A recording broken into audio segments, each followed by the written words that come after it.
شب حال و هوای خونمون خیلی عجیبه،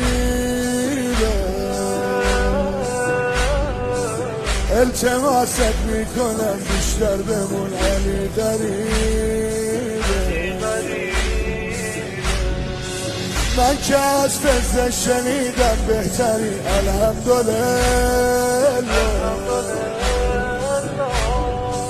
در زدم دیدم خودت پشت داری الحمدلله.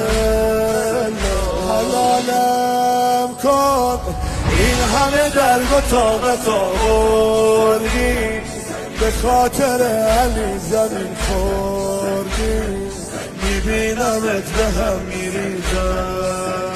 اگه زهرام عجل وفاتیام نمیخوردی، اگه 2 هفته دیگه میمردی، 19 سالت میشد عزیزم.